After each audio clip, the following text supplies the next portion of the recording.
Hey, welcome to Schmooze with Suz. I'm Suz Montgomery, your host, and this is going to be fun. I have been waiting to get Bill, and thank God I ran into him at a restaurant, so I kind of confronted him, asked him to come on the show. Okay, usually people ask me. This time I asked Bill.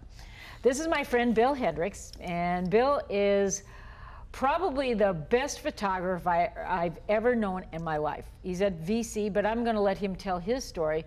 But wait till we do the B-roll that you brought with you. I mean, the photography, it's not even photographs, it's art. This is where art takes over and photography kind of goes by the wayside, because you're looking at the quality of what he does and the detail. Now, my dad was an artist, so I can appreciate what you do. My dad taught me how to look for detail. So how'd you get to Ventura? Good question. You know, I came here from Santa Barbara. I was actually I went to school at Santa Barbara at Brooks Institute, and when I finished my... Very prestigious. Well, yeah, kind of. I mean, yes, absolutely. But you know, I came to Ventura because I was recruited to actually teach a semester at Ventura College. I was planning on moving to Hollywood. My dream was to go there and, you know, become a photographer and hang out with all the celebrity types. And I came back at Ventura College. I taught a semester, and I loved it. I didn't realize what Ventura was. It was the town you kind of passed through on the way to LA. You needed gas, right? Right, yeah. Denny's, I think was where I stopped. Oh, Denny's? Remember that? Yeah, it was the only place in town for a while. Oh, that's long time ago. Oh, that's pretty sad. Yeah. But prior to that, so you grew up in Santa Barbara? No, I grew up in Northern California. Yeah, just in the wine country in Mendocino County. From all the nice places here. It was great. Okay, so how'd you get to Santa Barbara? Just because of the school? I enrolled, they accepted me, I came to school, I discovered Southern California, and I fell in love. Okay, scrolling back even further. Yeah. So why photography? You know, it goes way back. I mean, I think at one time I wanted to be an attorney, but then I found out you had to wear a tie all the time, and I thought this isn't really going to work for me. And then I wanted to be a baseball player or a professional athlete. And then I had a friend that gave me a camera, and he said, "Why don't you try this out?" And I just fell in love with it. You know, I'd photograph my friends, and I'd photograph the landscape. How old were you? I think it was about 15. Oh, impressionable time. Yeah. Good time to make some career moves. And so I was going to go off to school to become a wildlife biologist because I thought I really wanted to be involved in the environment, and just it wasn't for me. So I came back, went to work, saved some money, and then I went to Brooks. Wow, you picked a great school. Thank you. I mean, I think they're moving all their headquarters down here to Ventura. Lots of moves, yeah. Yeah, okay. They've grown it, and they've actually, you know, brought it down smaller. Yeah. Well, I still consider them the best. It's a really great program. But I think they're going to fast track, isn't it? Yeah, they're in a transition right now. Okay, because what I heard the last time I talked to somebody over there, that they were consolidating their curriculum to make it so that the kids could get out into the real world faster. That's part of it. You know, they have some accreditation issues that they're trying to figure out, but they're working it out. I think it's going to be good. Oh, I think it's going to be great. Yeah, yeah. So you started at Ventura College only for one semester? One semester, then I moved to Hollywood, you know, and I worked there. Oh, you did? I did that. What'd you do in Hollywood? You know, I worked for anybody who would hire me. You know, I would photograph cars for Toyota. I did fashion, photographed celebrities, just pretty much anything. I did some food photography for a while. That would be fun. It was great. I mean, because, you know, you get to eat everything after it's over. Yeah, and after it's sprayed with lacquer? Of everything. Well, we don't do that too much. No stylizing? No, we don't do that. But yeah, so I got tired of LA. You know, I thought Hollywood was wonderful from the outside, but traveling, the commutes, it was just ugly, I thought. And I was kind of a small town kid, and so this was a good fit for me. And you stayed. Well, I came back here, opened a business, and I ran that for 7.5 years. It was called Hendricks Studios, and I sold that 23 years ago. I think maybe when you and I were talking yesterday, it was even further back from it was Shafe. Yeah. That I met through you, and he was just a kid. Was he working with you? He did. He worked for me for a short time. I think he was about 17 years old. Yeah, because, I remember that, because he went to school with my kids. Yeah, yeah. Holy mackerel. I know, it goes way back. So then you started with Ventura College, and you just stayed there? Well, I had this studio, and Portraiture or what? No, I was more of an advertising photographer. I mean, I did a lot of work for Diamondback bicycles and Toshiba fax machines and Nexus hair products, and I did posters for the United Way. I did a bunch of fair posters that were, published I bet they're collectible now. Years ago. So if you still see them around, they are collectible. Yeah. I would think so. Yeah. Now, how much? When you buy, how often do you buy a new camera? Oh, that's really sad now. It used to be you could hold on to a camera for 5 or 6 years, but like these guys just got new cameras. I'm sure their other ones were 2 years old. I have the no technology idea. Goes so fast. If you have a camera or a computer over 3, you're kind of behind the curve. So it's like they become that obsolete that fast? Fast, yeah. Why does the industry do that? I mean, it's just in order to, it's a sell good capitalist model. I mean, the Maytag guy is gone. No chance in buying a camera. It's going to last, 40 years or so. We don't have spokespeople for products anymore, I guess. No, we want to rotate them around really quick. So it's all about the buck. Everybody's chasing the buck. I think so, yeah. Boy, that's kind of sad, isn't it? Yeah. Do you have any old cameras still hanging around? Yeah, I do. I have some really old ones. Do you use them, or are they mostly just because you're hanging out from nostalgia? Both. I mean, I bring them into my class and we use them from time to time. I've got one of the original Spy cameras from 1909. It's about that big. It's like a big black box. And in the day, you would take it and leave it on a table. And then when somebody would walk by, you'd push it. But they didn't realize it was a camera. And now, Spy cameras are, in your glasses and on your lapel and stuff like that. So you have to keep up with all this technology changing. Yeah, it's part of it, sure. I mean, so you have to relearn constantly. You're constantly learning. Well, I'm constantly learning, yeah. I mean, you're just adding. It's like what you do, too. I mean, it's never the same. It keeps moving forward, and it's fun. It's really a great make thing. it new and fresh. Yeah, I love it. So how many classes are you teaching? It varies. I think right now I'm teaching 5. I have about 120, 130 new students this semester. Have you ever added up how many people you've taught? Oh, no.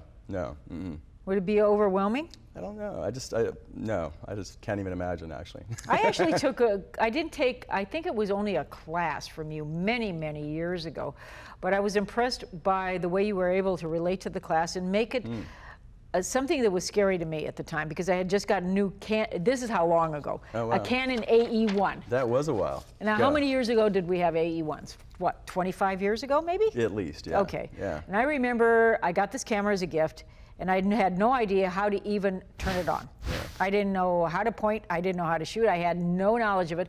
All I knew is that I had this new camera that was really slick, and I was really scared of it.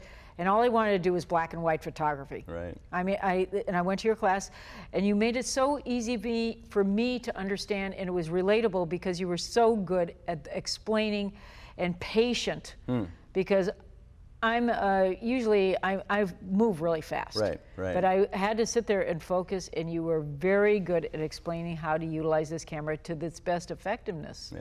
Well, Do you still do that kind of thing? All the time. In fact, we were just talking about that a few hours ago in my class. You ever get tired of that?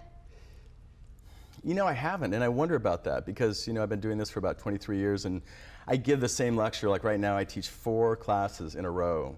It's the same lecture, so the 4th time around, I really have to concentrate to make it as fresh as the first. So, but so far, I'm not. How do you change it up? Anecdotally, I mean. I try and interject more about who I am than the technology because I think that makes it more palatable. Well, it's also most relatable too. Yeah. So then when you personalize it, it's kind of like, I understand how he's thinking. I tell a lot of stories. There's a lot of embarrassing moments in my life that I throw right into these lectures. And you wouldn't have done that 10 years ago. No, probably not. But yeah, I didn't have I love this evolutionary age thing. I didn't have that many embarrassing stories 10 years ago. Now I have a huge collection. Oh, good. Welcome to middle age or above. Yeah. I think that's probably true. That's an interesting psychological study too, because as we age, I think if you're at least in touch with who you are as a person, and maybe it's Buddhist, but maybe touch who you are, you're a lot more free to, to share your experiences in your life or who you are, and you're less vulnerable. Or maybe you're more vulnerable. You know, that's we talk about this a lot. I mean, I think that being okay with who you are is a part of this, but being vulnerable is also being a part of being a human being.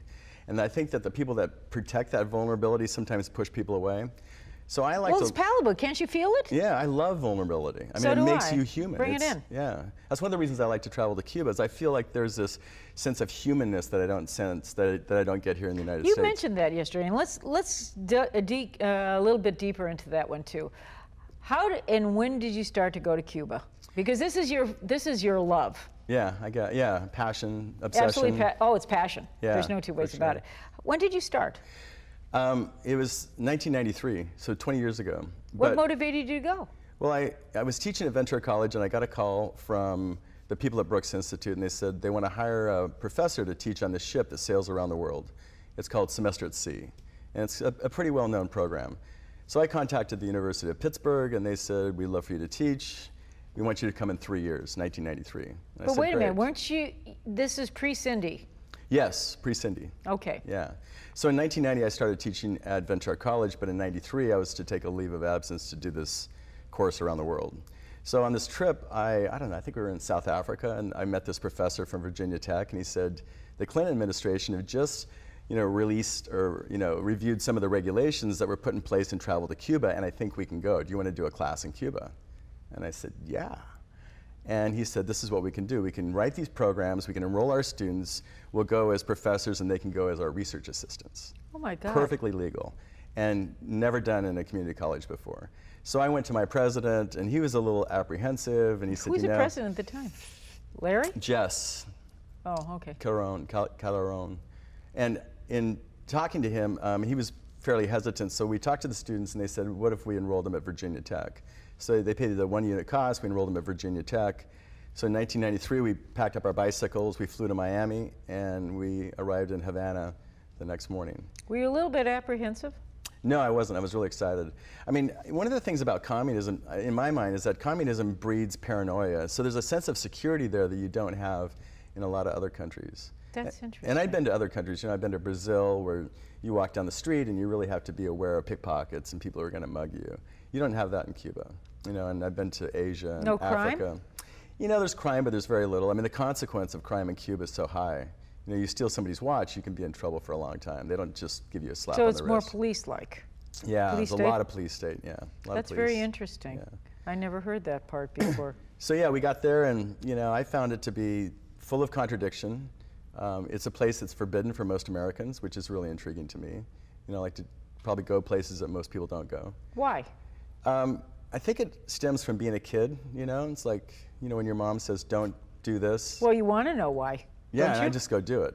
Oh, good. You're still rebellious. I like that. It's part of my DNA, I think. Thank God. Yeah. That's a good thing, by the way. Is it? Okay. Very good thing.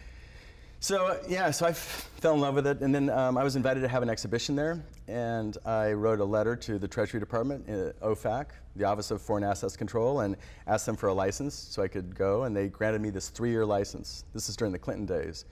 And this license said I could take as many people, or up to 30 people, once a month for 3 years. Once a month? And I just really? thought, this is amazing. What a crazy, wonderful opportunity. So I went back to Ventura College, and at that time my dean was Gary Johnson. And I said, I want to organize these trips. Maybe we can invite faculty and artists and professionals, and we could take them to Cuba.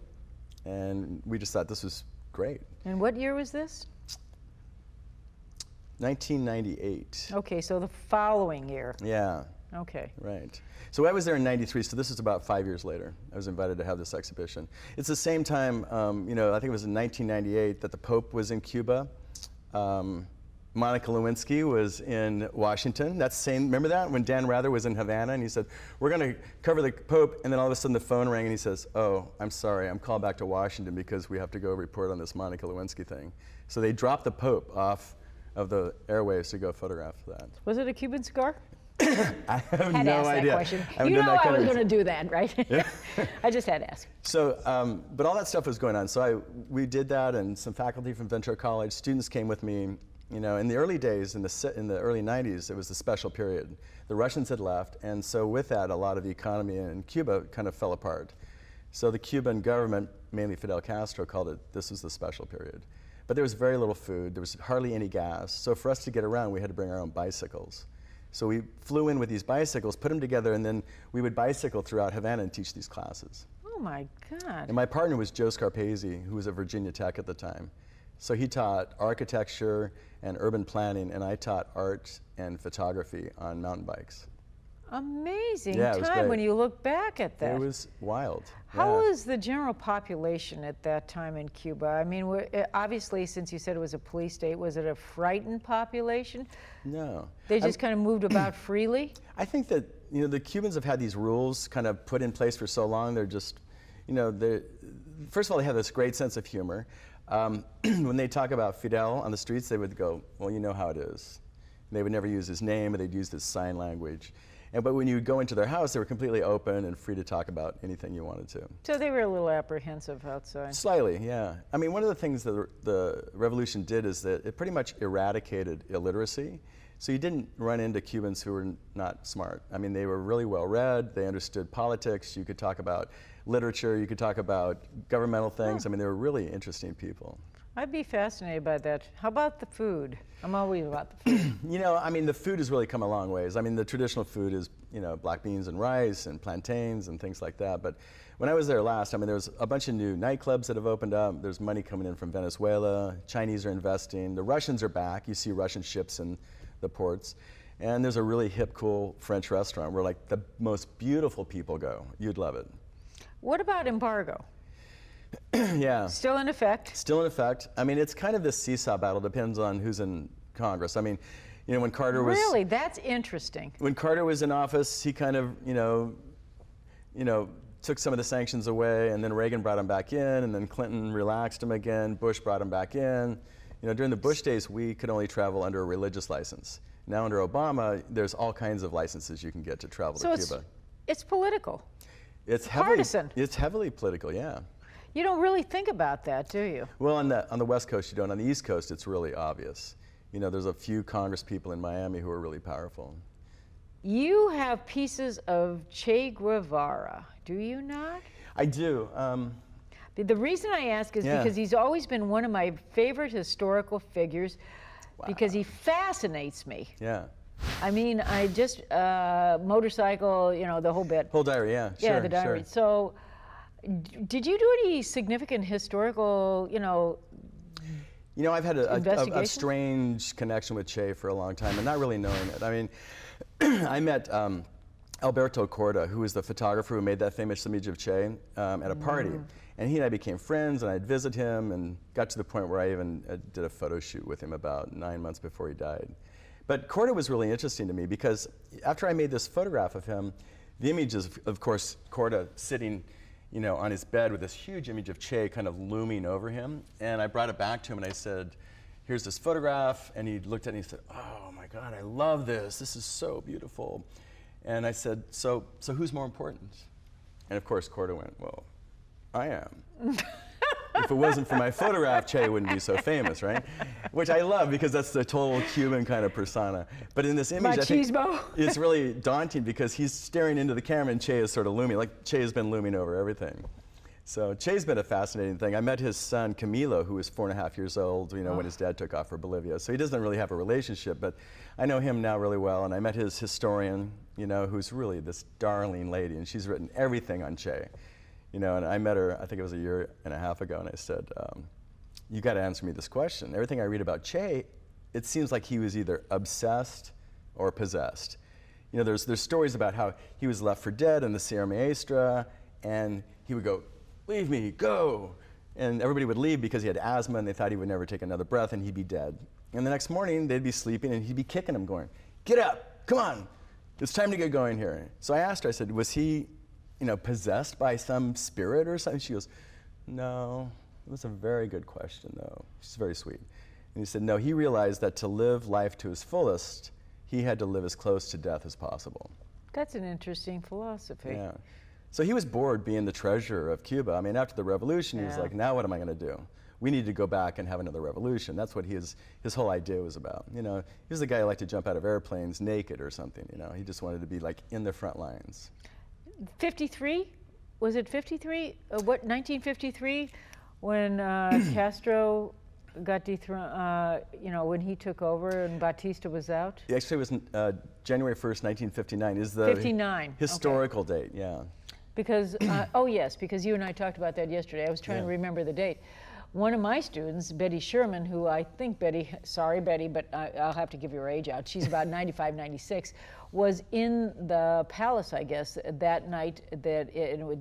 The presidential palace. New Year's Eve, the night when it hit the fan. And she, with her family, her husband and her child, who was about 8 or 9 at the time, were escorted out by the military down to this boat, where they were placed on this boat with like twice as many people as it should really occupy, and spirited off to Key West to get them out of town. Yeah. And it was an amazing story. She told me about it. She goes, we had nothing to eat. And it was, you know, thank God it was only an overnight journey, because I envisioned something like out of The Godfather, this horrible, you know, journey on the steerage of the ship, the whole bit. Yeah. But she says it wasn't as bad as all that. But to be there that historical night that everything happened, it must have been quite impressive. I mean, you know, I spent January 1st, 2009, going around and interviewing people. And I've grown up as friends with a lot of these people that fought in the revolution. Now they're architects and writers, and you know, they're all different things. But so I went back, and one of my favorite interviews was with Natalia Bolivar, who's a famous writer of Santeria, which is like voodoo. But it's practiced, it's the Afro-Cuban religion in Cuba. And when I asked her, I said, so can you tell me about what it was like January 1st, and she said, like everybody else, I couldn't tell you about the 1st until I tell you about the night before. I was locked in this closet. I had all these guns. We didn't know what was going on. We were under fire. I hadn't eaten anything in maybe like 4 weeks. oh my God. And this knock on the door, she opened it up, and it was one of her compadres, and they said, he's gone. And she said, who's gone? He goes, Batista's on a plane, and he's gone. And she said, oh my God, I can't believe this. So the first thing she did was, I guess she picked up a bottle of rum to go celebrate and went to go visit her mother. Her mother opened the door, and because she was so thin and skinny, her mother didn't recognize her. Oh my God. And she said, you know, she was in tears and it was very emotional, but her mother said, what happened to you? I thought I lost you. You know, and she just said, you know, we all fought for this cause that we believed in so much. Now, many of those people have gone, but a lot of them have stayed, you know, because they're Cubans and they believe in this idea, or this experiment is what they call it.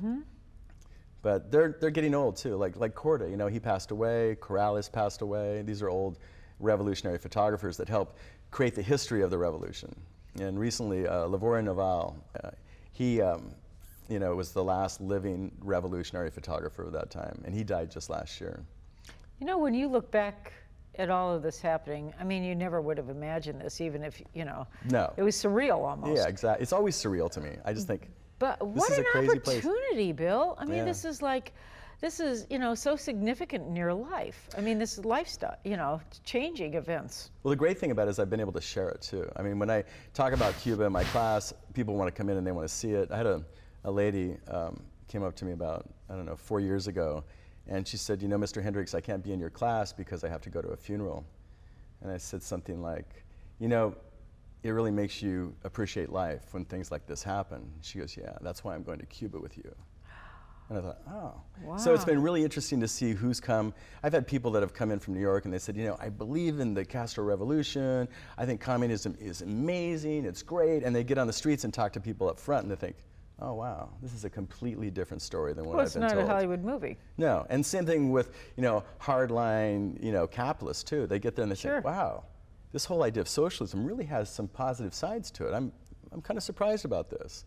So it's really fun. So I love that. It's like you take people out of the stands and you put them on the field. And then you kind of give them some information and then you let them loose. It's great. I just finished rereading for the, third or fourth time, The Jungle, Sinclair, you know, and I mean, this was a seminal piece of socialism. Yeah. And I mean, now I'm rereading The Prince again. Yeah. I'm always learning, oh yeah. Oh wow. I've read The Prince at least 4 or 5 times. Seriously? I always learn something new every time I read The Prince. Yeah. Machiavelli for the uninitiated. I've only read it once. I was like, okay. I mean, love it. Yeah, I thought it's a textbook.